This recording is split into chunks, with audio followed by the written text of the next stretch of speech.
marka marxalad yar oo kooban oo 9 sano oo dawlad rayid ahayd iyo marxalad dheer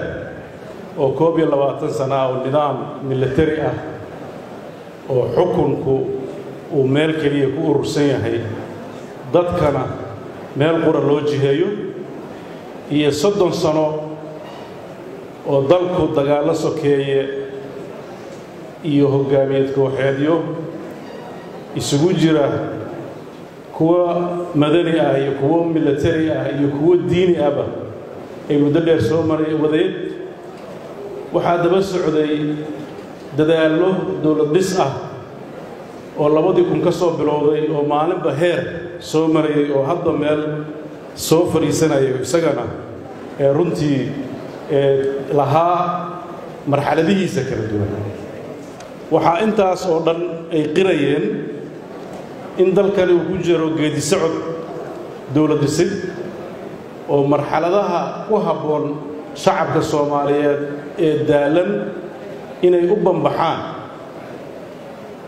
wadadiisa hay sida la og yahay maamul dawladeed waxa saldhig u ah dhismo ama aragti siyaasadeed oo fadhida nidaam sharci ku dhisan aragtidaas siyaasadeed isu bedesha iyo maamul dawladeed oo isaguna sharcigaas ku dhisan haddaanan leeyiradaasi isku fariisan waa waxa in badan loogu celceliyo xasilooni siyaasadeed baa loo baahan yahay waxa weeye haddaan isfaham siyaasi imaan sharci kasta oo la sameeyo meel lagu maamulo ma uu helayo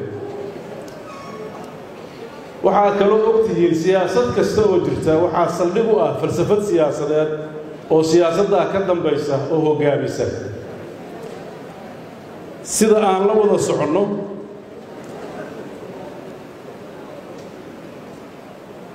falsafadaha siyaasadeed ee Soomaaliya soo martay marka laga tago midii dimuqraadiga ahayd oo koobnayd oo ceebaha u badan ee lahayd inay ahayd dad markaas xukunku ku cusub yahay aqoontoodu liidato dhaqan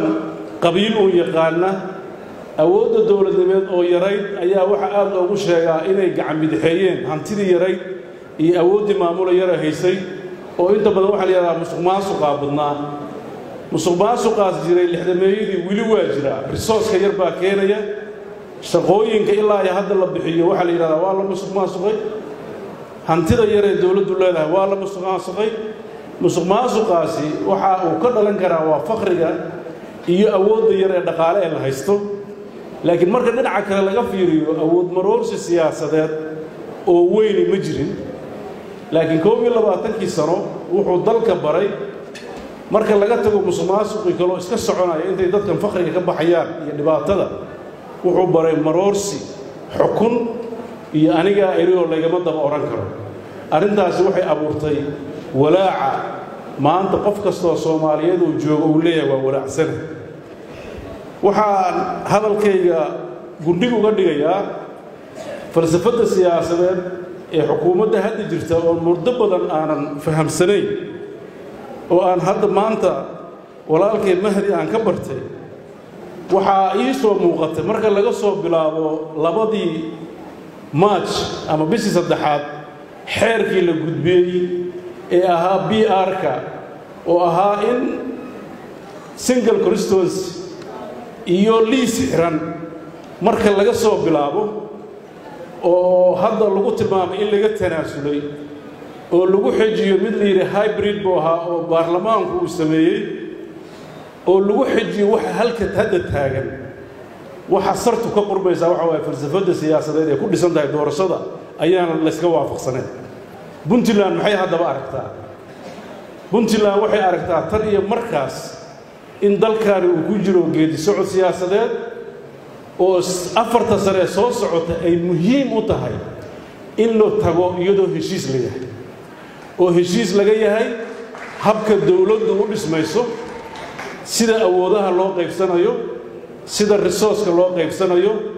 dalka meeshu aadayo oo dastuurka waxyaabaha la yiraahdo qabyo ka yahay saldhig u ah haddii intaas oo la sameeyo la yiraahdo dalka doorasho la gelinaya oo dalka dhanba hal goob uu noqonaya oo dalka dhan hal maaragtay xisbi buu noqonayaa oo ku guulaysanayo oo xataa lagu dhacay sharcigaasi lagu dhago madaxweynaha dadweynaha dooranayo oo dastuurka waxyaabihii fundamentalka ah ama asaasiga ama mabaadi'da asaasiga la hareer maro horta halkaas waxaa ka soo baxaysa koox rabto talada dalka inay xoogto aniga saan u akhriyo waa saas 17 Sebtembar kii aan ku heshiinay wuxuu ahaa nidaam cad oo qeexan oo awooddu ay muuqato oo sida loo maamulayo cadda laakiin markaan ka tagnay Muqdisho gudiyada sida loo dhisaan gareeyay sida la rabo in loo maamulo mar labaad waxa ka cad kii markii hore laga diiday oo civil constituency ahaa mid bedelay oo ah doorashadu inay dad isku mid ah ka soo baxaan oo 4 sano oo dambe dalka haddana xoog lagu xukumo aniga waxaan ka digayaa marka aragtidayda waxa weeye dalkan jajuub uma baahna taladiisa in la xoog lama baahna dadka waxa la rabaa in la dhex dhigo doodahana waa inaan laga xanaaqin anisaan qabo qof walba ra'yigiisa dhiibto iyadoo la iscaynaynin oo la isxumaynaynin waxa loo baahan yahay dalkan dal la tirsan karo oo dad ay la carari karaan anigu inuu yahay uma haysto gabayada ma aqaan laakiin gabayga uu tirinayo Cismaan Yuusuf Keenadi uu yiri waxa ku jirtay koox uu ku tilmaamay wadaniyiin iyo koox kale ka soo horjeedaya oo garnaqi doon sida uu dhahay hadda ku celin karay laakiin waxa ii soo baxday billa Soomaali kaliya wadaniyiin inta kale tara inay u baahan yihiin in loo garnaqo annaga hadda waxba kama qabo in loo garnaqee waxaan rabnaa cid inoo garnaq lahayd inaan ku heshiino bas haddii ay odayaasha baarlamaanka noqonayaan iyo haddii xeer beegti kale noqonayso aan waxaan isleeyahay garnaqsi waa loo baahan yahay waana mid meesha ku jirta xaaladda hadda dalka uu ku sugan yahay aniga ma rabo inaan aad ugu dheeraado maxaa yeelay intan waa intii ogeyd laakiin waxaan aad u ayidayaa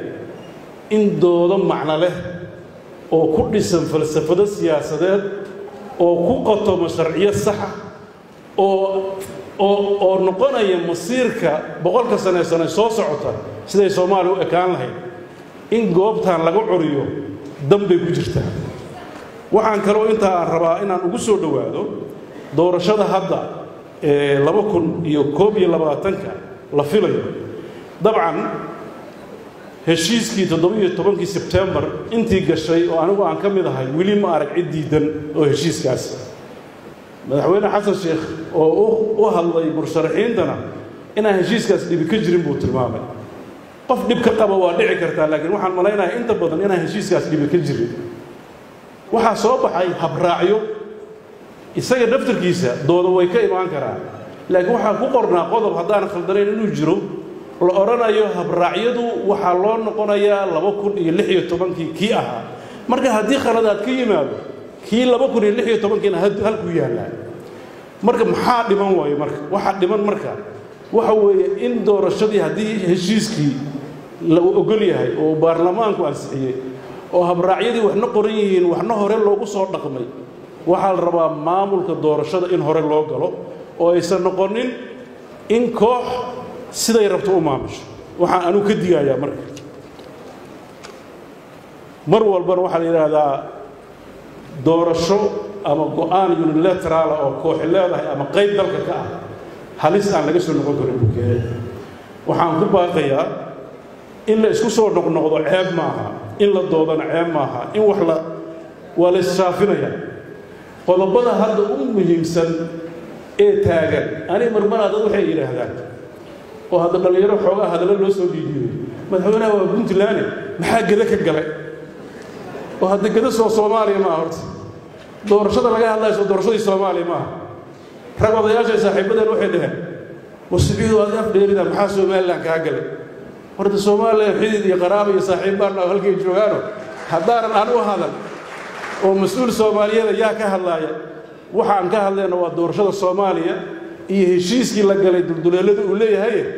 ma aha nin walba in la yiraahdo sidoo hadda saaxiibka Axmed xoogaa waa xuyiraada kilgeey bay ugu noqotay hadda kilgiis kuma noqon anoo hadlayo waa la arkay inta marka rag badanna way ka hadleen wixii dooda ama Puntland ha ka jirto ama meel kale ha ka jirto in qofkii marka ay u muuqato uu ka hadlo waa waxa la rabo waxaan aad ugu faraxsanahay oo weliba si gaar ah u mahadcelinaya madaxda dowladda federaalka iyo shirka ka soo qabtay sida niyad samida iyo dooda furan ay bilaabeen weliba ee ra'iisul wasaaruhu aad baan u farxay markii hore hadalka waxaan isla martida lagu yahay aad ha u hadal laakiin markuu hadlay xogaa waa dhiirada waxa isay doodii waa lagu furay adna taada dhiibo waxaan isla yahay dhowr maalmoodna waa qarsan yihiin waa la doodi doonaa shirar gaar waa la yeelan doonaa waxaan anigu mar walba ku celceliyaa oo ku samahay dalku inuu doorasho gelayo inta aan shiraynay waxaan ku xireynaa hal qodob halka qodob wuxuu ahaa doorasho la isla ogol yahay oo waqtigeeda ku dhacdo haddana weli waxaan taagannahay waqtiga waaba ugu jeedaa waa ciriiriye laakiin in la isla ogolaado waa daruuri in la isla ogol yahay haddii mid dad gaar ogol yihiin la galo hadda dad gaar doorashadeed bay noqonaysaa dalkan waxaa la dhihi jiray laba hadal oo halhays oo soo baxay baa jiro ayaantan la ilaaway oo ahaa loo joojin maayo kuwa kalena waxay dhihi jireen yaa looma dhamma marka haddaan nin wax joojin mid kalena uu dhaho looma dhamma hadda sidii loo kala fadhiyey baa weli loo kala fadhin doonaa halna ogaada constitution inkastoo madaxweynuhu hadaayta xasan uu yidhaahday ku-meelgaarka waa ka baxay dastuurkan weli waa ku-meelgaar professional Puntlandna weli waxay xaq u leedahay inay dastuurkeeda ku dhaqanto ilaa harmonization laga sameeyo la is ogolaysiinayo doodeeda ay dhiibanayso oo si cad Soomaali u heshiinayso haddaanan la heshiinin annaga waxaan u taagannahay dawlad dhiskan ka shaqeynaa hadda laakiin Puntland shaqadeeda waa haysataa isteedada kale waxaan rajaynayaa shaqadooda haysta inay wax isku qaldamin caadifadna inta meeshan ku jirta iyo sacabka la iska daayo koox intii la soo kaxay sabciye waxay taraysa ma leh runta in laga hadlaa rabaa ciyaal yar intii loo dhiibo maxaa la yiraahdaa bahalkii meelahan ilaa Facebook hadda wareeriye 10 qof hadlaysa niman xarfaan oo maxaa la yiraahdaa bahal lagu sameeyo intay barnaamijyo geliyaan 10kii qof waxay ka soo saarayaan 200 qof marka hadda been hadii la isku sheego saaxiibkii qorqor ayatan Allah waxa ka bartay wuxuu nin damac badan xoolihiisa beelo waa iska loo yiri maalin walba waa damac badan anaa kana soo waxaas macna sameeyay damac dalkan أنا waxaan qabaa dalkan dad u danqanayo baa ka shaqeyn kara meel la damco oo wax kale laga damco ma yeelan waa rajaynayaa maadaama aniga dadka bartiya hayeen kuwa dalma ugu talagalay inay xishoon afka hal furto hal hadlo kadibna hal heshiiyo ma santi